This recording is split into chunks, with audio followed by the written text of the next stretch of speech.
সমস্তে ধৰ্মৰ ফল ভকতিক পাইলে যিটো আৰয়ন কৰ্মে কোন কাজ।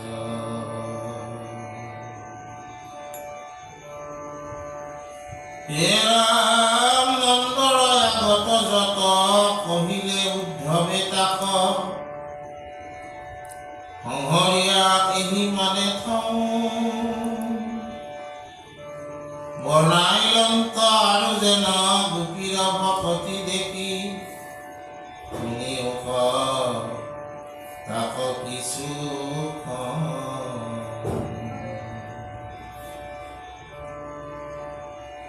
জাতি কুলাচাৰ ধৰ্ম জ্ঞানে কৃষ্ণ দেৱতাৰ মুহি অনুগ্ৰহৰ কাৰণ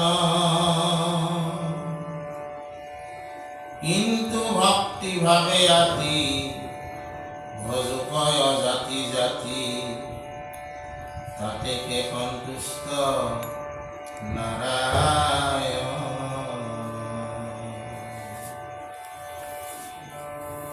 কৈলকামাতুৰ নাৰী দুষ্ট মহা বেবিচাৰী কাম ভাবে ভজিয়া কৃষ্ণক তথাপিতো দেখা কেনে কৃষ্ণদেৱ বিষয়ত পাইল মহা আৰুৰভা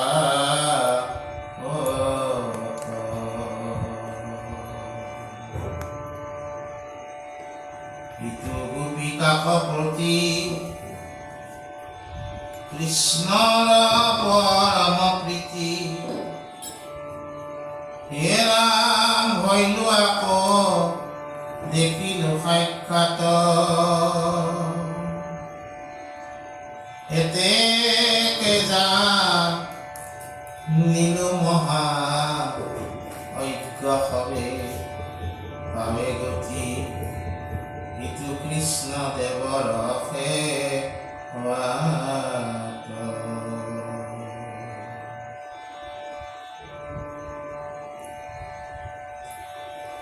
আৰু ৰাসোৎসৱে ৰংগ কৰি গোপীৰ কণ্ঠত ধৰি মহাবালু মিলি আলিংগন্ত পৰম আনন্দ যিটো পাইলে গ প্ৰসাদ ইটো গোপী সবে মাধৱত হন্ত হৃদয়তে থাকি নিত্য লক্ষ্মী তাক নতুবান্ত আনদেৱৰ মণি সৰ্বথা নতুবাবে দেখিবাহা ইটো মহাপ্ৰসাদক আৰু আন স্থিৰ কোন কথা। গোপীৰ ভাগ্যৰ কথা থাকুক বৰ্ণাইব কত মোৰ হেন প্ৰাৰ্থনা মনত কাষম্বাৰ পদৰেণু যিটো তৃণবনে পৰে ইটো বৃন্দাবনৰ মা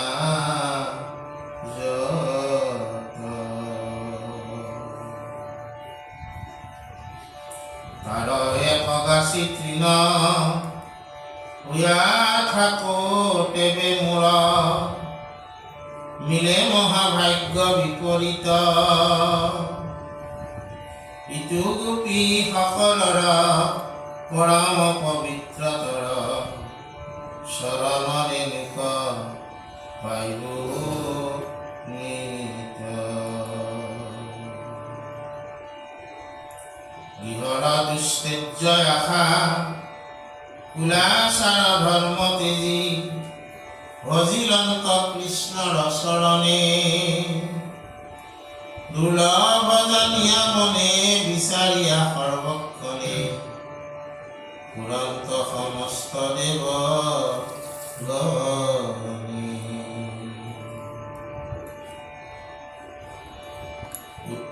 ক্ষত্ৰিয় জাতি উদ্ধৱে পাৰ্থিলা ৰাতি যিটো স্থিৰ চৰণৰ ধূলি এতেকে কৃষ্ণক যত পাইবাৰ উপায় যদি দুখ কিও গুণে শেষ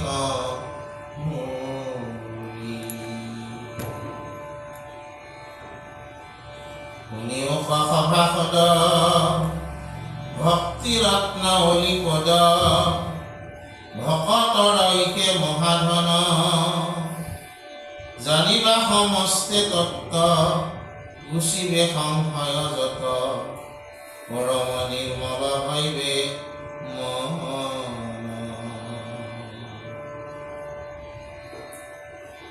ভকতিত পৰে আৰ নাহিকে শাস্ত্ৰৰ সাৰ জানিব মেৰায়ন কাম গুচিবে সংসাৰ দুখ লভিবা পৰম সুখ নিৰন্তৰে বোলা ৰাম ৰাম। আজি আমাৰ এই ৰত্নাৱলী ঘোষা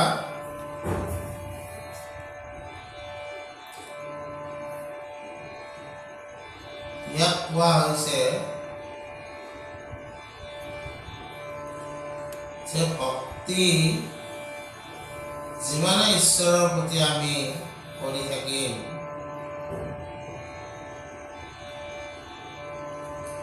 সিমানে এই ভক্তি গাঢ় হৈ থাকিব। বুজানে? ভক্ত আৰু ভগৱানৰ মাজৰ যিটো সম্বন্ধ এই সম্বন্ধত স্নেহে স্থায়ী ল'ব। যেনেকে ভক্তই ভগৱানক এৰি থাকিব নোৱাৰা হয় ভগৱন্তও ঠিক তেনেদৰে ভক্তক উপেক্ষা নকৰিব। কাৰণ আমি যিজন ভগৱন্ত ভজনা কৰি আছো সেইজন ভগৱন্ত নাৰায়ণ আৰু সেই ভগৱন্ত এই অনন্ত কোটি ব্ৰহ্মাণ্ডৰ অধিকাৰী। যত জীৱ জংগম কীট পতংগম অগণগ জগতেৰি কায়া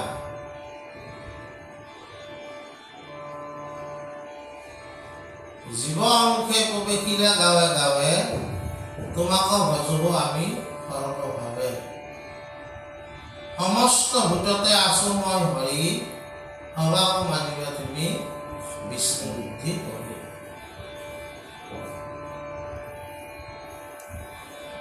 যে এই ভগৱন্ত যেতিয়া ভজনা আমি কৰি আছো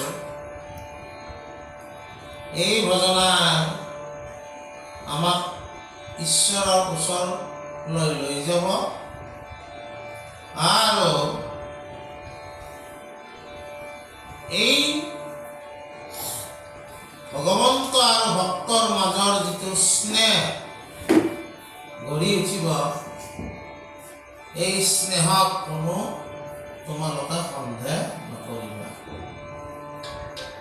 বুজিলা?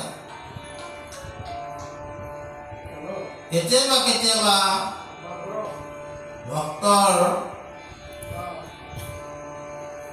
মাজত আলোচনা কৰা হয় ভগৱন্তৰ ভক্তিৰ ক্ষেত্ৰত কিছুমান সন্দেহ উপজে।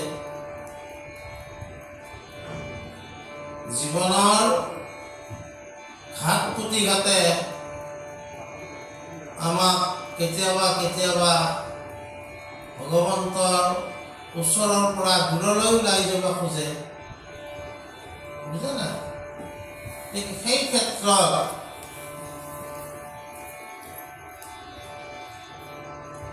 আমাক ৰত্নাৱলীয়ে কৈছে যে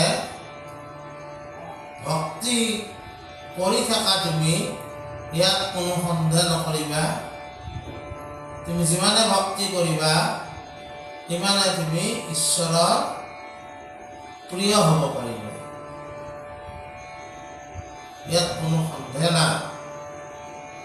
আৰু কৈছে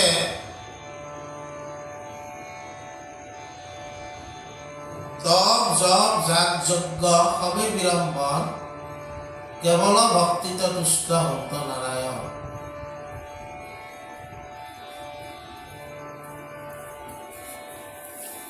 আমাৰ যিজন ভগৱন্ত সেই নাৰায়ণ কিহত সন্তুষ্ট হয়? মাত্ৰ ভক্তিত সন্তুষ্ট। তেওঁক আমি একো দিব নালাগে।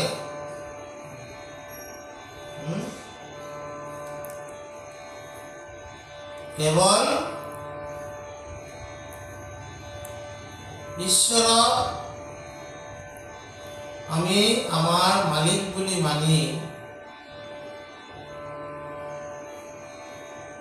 আমাৰ যিমান সুকৃতি আছে, আমাৰ যিখিনি ভগৱন্ত পুৰুষৰ কৃপা বুলি আমি তেওঁকে সেইটো শ্ৰেয়টো দিব লাগে। য'তেক সুকৃতি মানে কৃষ্ণক অৰ্পিব, লয়া উপদেশ মাধৱ আৰাধিব। আৰু সেইটোৱে হৈছে ভক্তি। আমি যি কৰ্ম দ্বাৰাই সুকৃতি অৰ্জন কৰিছোঁ, সেই সুকৃতিখিনি ভগৱন্তৰে কৃপা বুলি আমি মানি ল'ব লাগিব। আৰু সেইটোৱে হৈছে ভক্তি।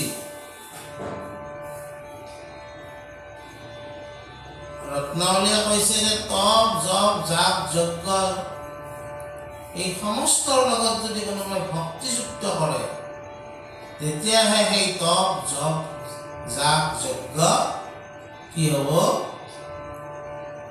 ঈশ্বৰমুখী হ'ব।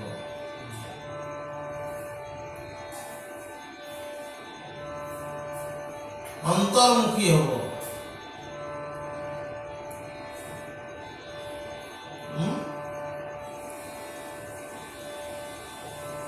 নহ'লে তাৰমানে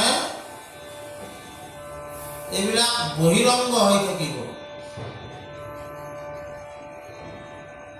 আৰু ইয়াত কোৱা হৈছে কি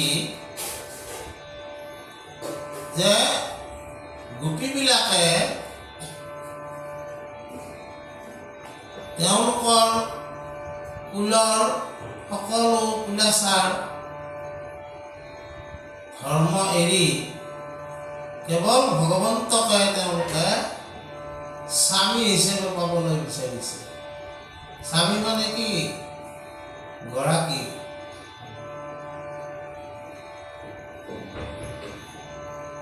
বুজানে? কিন্তু এই গোপীবিলাকৰ ভক্তিত সাহিত্যৰ যি নৱৰস আছে তাতে অধিক গুৰুত্ব কি ৰসে পাইছে? শৃংগাৰ ৰসে।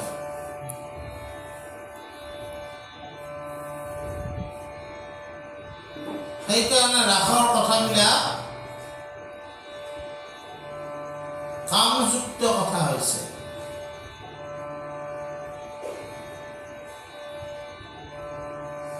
কিন্তু এই ৰাসক্ৰিয়াক আকৌ গুৰুজনে কি বুলি কৈছে?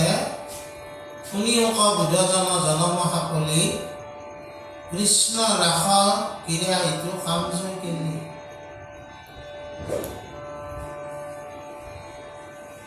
কামনাক জয় কৰাহে কিনি। এই সম্পৰ্কে বিশদভাৱে ভাগৱতত বৰ্ণিত আছে। কিন্তু তথাপিতো এই গোপীসকলৰ ধূলি, কাৰণ গোপীসকলে মাধুৰ্য ভাৱেৰে ভগৱন্তৰ লগত একত্ৰ হ'ব পাৰিছিল। বাকী কোনেও গোপীসকলৰ দৰে একত্ৰ হ'ব পৰা নাই।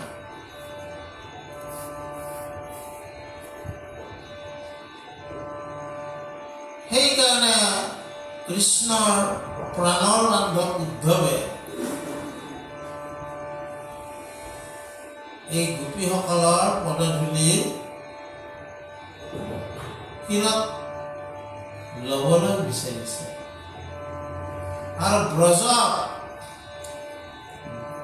তৃণ মানে আমাৰ যে বন তেনেকুৱা এডাল গুণ হৈ হ'লেও মোক একবাৰ জন্ম দিয়ক, কাৰণ তাৰে ধূলিত ভগৱন্তৰ গোপীসকলৰ পদৰেণু আছে।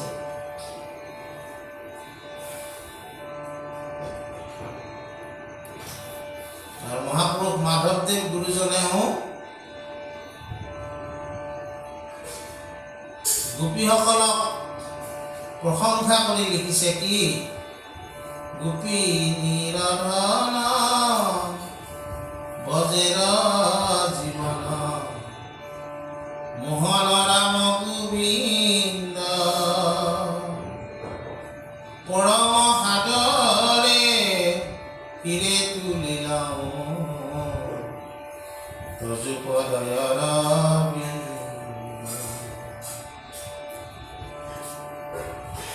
এনেকে আমাক গোপীসকলৰ কথা কৈছে।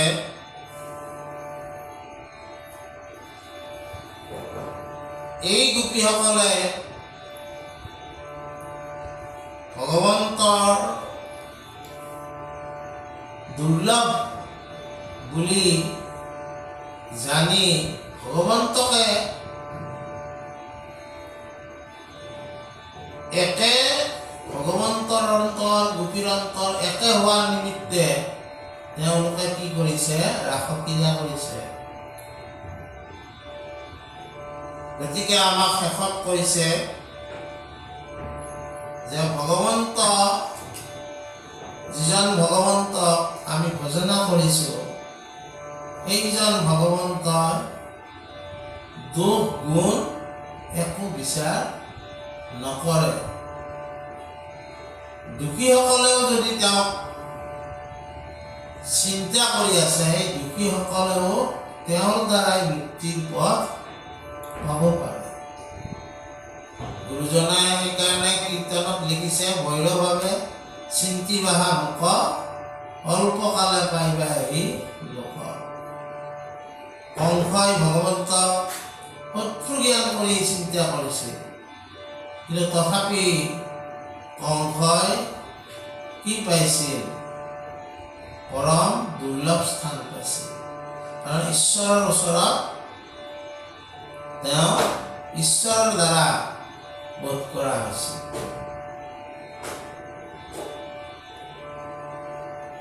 শিশুপালে বাৰে বাৰে 101 বাৰ কৃষ্ণক ককৰ্থনা কৰিছিল। তেওঁৰ চক্ৰ শিশুপালৰ মুণ্ড ছেদন কৰিছিল। শিশুপালেও পৰম গতি লাভ কৰিছিল। ঈশ্বৰ সেইজন ঈশ্বৰ যিজনে গুণ দোষ একো নাচাই কেৱল তেওঁক চিন্তা কৰাজনক তেওঁৰ ভকত বুলি গণ্য কৰে। গতিকে সেই ভগৱন্ত পুৰুষক আমি ভজনা কৰোঁতে কোনো সংশয় কৰিব নালাগে। সেইজন ভগৱন্তক আমি ভজনা কৰোঁতে কোনো সংশয় কৰিব নালাগে। সেইজন ভগৱন্তক ভজনা কৰিয়ে আমি আমাৰ সকলো অভিষ্ট সিদ্ধি হয় বুলি আমি মানি লৈ তেওঁৰ ওচৰত শৰণাপন্ন হয় তেওঁক মালিক হিচাপে আমি গণ্য কৰি আমি নিজকে দাস বুলি ভাবি লৈ ভক্তি কৰিব লাগে। তাৰ বাহিৰে আমি একো ভগৱানক দিব লগাও নাই, আৰু ভগৱানৰ পৰা পাব লগা বুলি চিন্তা কৰাৰ কোনো কথা নাই। তোমাৰ যি প্ৰয়োজন সেই প্ৰয়োজন ভগৱন্তক ভক্তি কৰিলে নিজে নিজে কি হ'ব? পূৰণ হ'ব। ইয়াত কোনো সন্দেহ নাই। গোটেই ধনং দেহি ৰূপং দেহি বিদ্যাং দেহি বুলি আমি বিভিন্ন দেৱ দেৱীক উপাসনা কৰাৰ কোনো প্ৰয়োজন নাই। এক ঈশ্বৰ ভগৱন্ত কৃষ্ণ বা নাৰায়ণ, তেওঁকে ভজনা আমি কৰি থাকোঁ, তেওঁৰ দ্বাৰাই আমাৰ সকলো হ'ব বুলি মনতে এটা দৃঢ় ভাৱ ৰাখি তেওঁৰ ওচৰতে শৰণাপন্ন হ'ব লাগিব। সেইকাৰণে গীতা এই একশৰণ তত্ত্বৰ মূল কথাটো কেনেকৈ কৈছে? ভগৱন্ত কৃষ্ণ সৰ্বধৰ্ম পৰিত্যাজ্য মামেকম শৰণম ব্ৰজ অহং তাম পাপেভূ মোক্ষ ইচ্ছামি মা শুচ। ইয়াৰ অৰ্থ হ'ল সৰ্বধৰ্ম পৰিত্যাগ কৰি তুমি মোক ওচৰত শৰণ লোৱা, মই তোমাক সকলো পাপৰ পৰা কি কৰিম? মুক্ত কৰিম। তাকে শৰণ বুলি কোৱা হৈছে। আৰু মহাপুৰুষ শংকৰদেৱ গুৰুজনাই এই গীতা শাস্ত্ৰৰ পৰা এই একশৰণ তত্ত্বকে আনি আমাৰ লোকক দিছে। এই একশৰণ তত্ত্ব এনেই বৰ সহজ।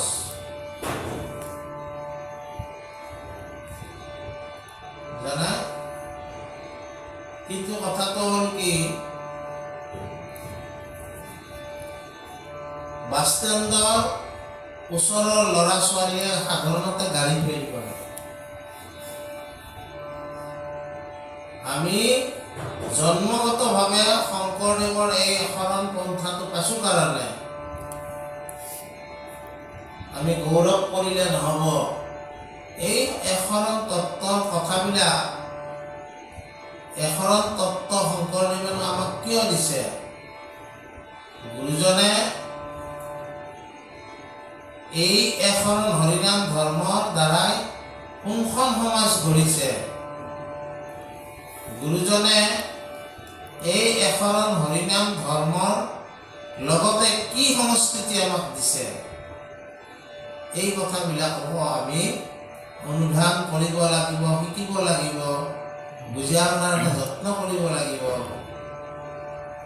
আৰু তেতিয়াহে আমি গুৰুজনৰ যিটো উদ্দেশ্য, গুৰুজনেনো আমাক কি উৎকৰ্ষ সাধন কৰিব ওলাইছে, সেই কথাৰ কিছু কিছু কথা আমি জানিব পাৰিম। কিন্তু যদি ভাবোঁ যে মইতো জন্মতে মহাপুৰুষীয়া মানুহ, একশৰণ হৰিনাম ধৰ্মৰ মানুহ, মইনো কি শিকিবলগীয়া আছে? মোৰ জন্মগত, তেতিয়া গাড়ী ফেইল কৰাৰ আশংকা বেছি থাকে। ওচৰৰ বাছ ষ্টেণ্ডৰ মানুহে সাধাৰণতে উপেক্ষা কৰে, আমিতো পামেই গাড়ী, তেওঁলোকে ফেইল বেছিকৈ কৰে। আমাক ৰত্নাৱলীয়ে কৰিছে যে সমস্ত তত্ত্বৰ অধিকাৰী হ'ল ভগৱন্ত পুৰুষ, আৰু ইয়াকে কৃষ্ণ তত্ত্ব বুলি কৈছে। লক্ষ্মীনাথ বেজবৰুৱাই এই সম্পৰ্কত ধুনীয়াকৈ লিখিছে।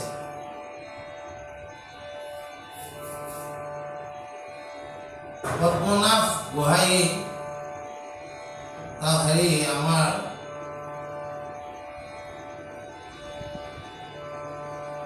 লক্ষ্মীনাথ বেজবৰুৱা আৰু এজন আছিলে, তেওঁ কৃষ্ণ তত্ত্বৰ ওপৰত লিখিছে। ৰাধানাথ বৰুৱা আছিল, তেওঁ লিখিছে। তেওঁলোকেনো কি লিখিছে? আৰু ধাৰাবাহিকভাৱে বিভিন্নজনে লিখি আছে। মই দুজন বিদগ্ধ পণ্ডিতৰ কথা কৈছোঁ। এই কৃষ্ণ তত্ত্ব সম্পৰ্কে আমি বুজিব লাগিব, শিকিব লাগিব। আৰু কৃষ্ণ তত্ত্ব নুবুজাকৈ, কৃষ্ণ তত্ত্ব নজনাকৈ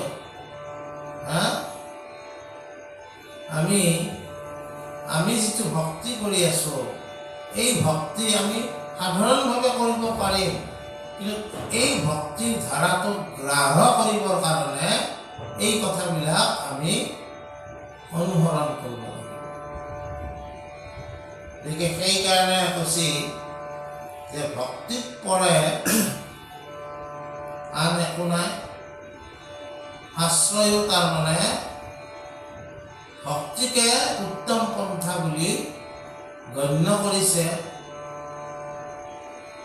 আৰু এই ভক্তি পন্থাৰ কথায়ে ভাগৱতে কৈছে, এই ভক্তি পন্থৰ কথাই ৰত্নাৱলীও কৈছে। কিন্তু এটা কথা কি, যিটো সহজ সাধাৰণতে কি কৰা হয়, উপেক্ষা কৰা হয়। কিন্তু সেই বস্তুটোৱে শেষত টান হৈ পৰে।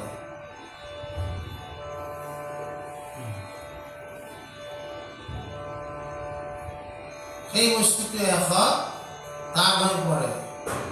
ভক্তি কৰাটো একেবাৰে সহজ, মানে এইটো সহজ পন্থা। ইয়াত কোনো বহুত দ্ৰব্য বস্তুৰ দৰকাৰ একো নাই, টকা পইচাৰো ইয়াত কোনো লেনদেন নাই। কেৱল ঈশ্বৰ চিন্তন, ঈশ্বৰ স্মৰণ, ঈশ্বৰৰ কথা শ্ৰৱণ, ঈশ্বৰৰ কথা কীৰ্তন, এইবিলাক কাৰ্যৰহে প্ৰয়োজন আছে।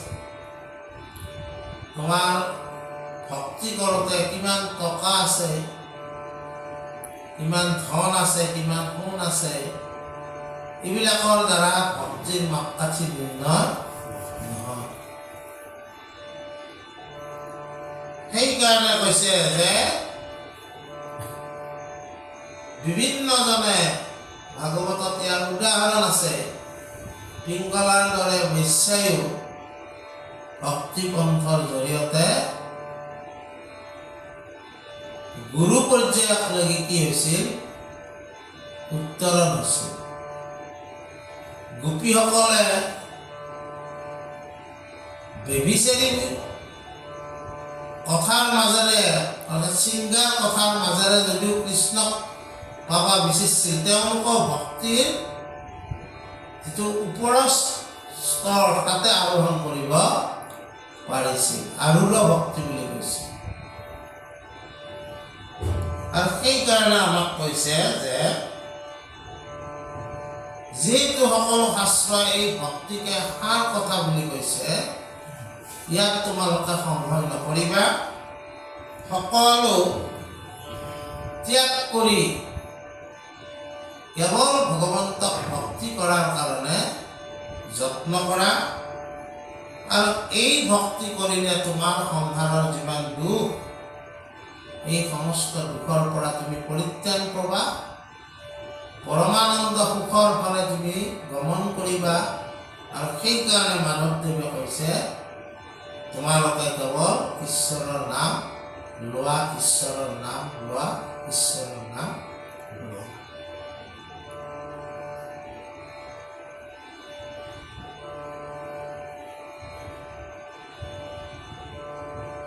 বুজা নাই?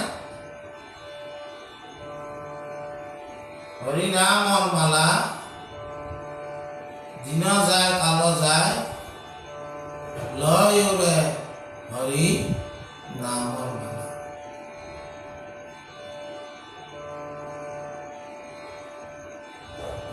নাম লোৱা, নাম লোৱা, বাহু তুলি তুলি নাম ললে পলাই যাব দুষ্ট কালৰ কলি। তাৰমানে এই কলিৰ যুগটো বিৰাট ভাল। আৰু কলিৰ যদি প্ৰভাৱত পৰে তেতিয়াহ'লে বিৰাট বেয়া।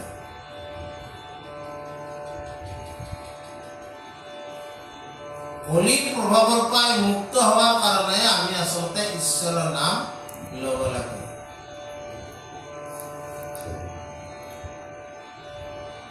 আজি আমি ইয়াতে সময়খিনি অতিবাহিত কৰিছোঁ।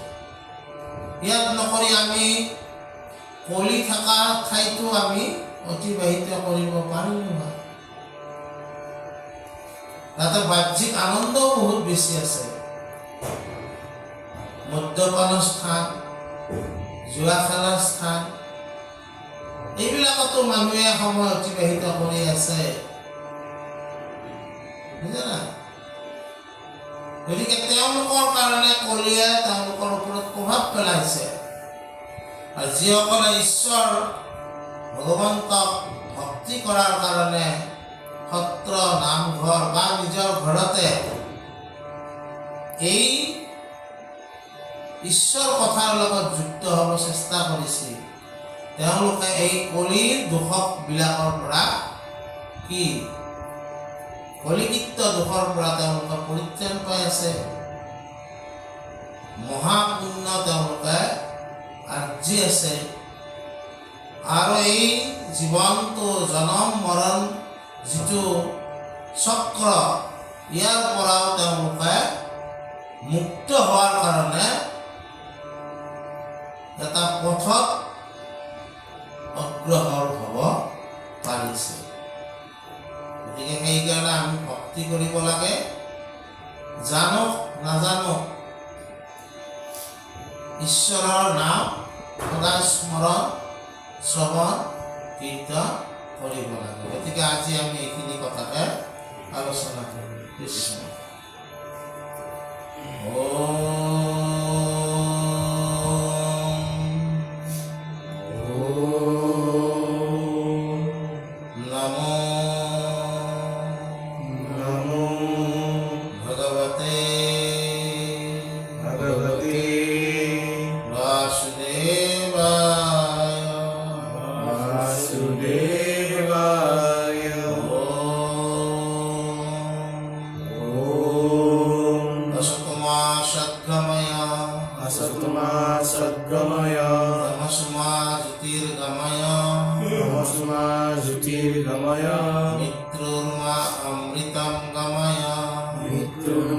अमृतं गमय शांति शांति शांति शांति शांति शांति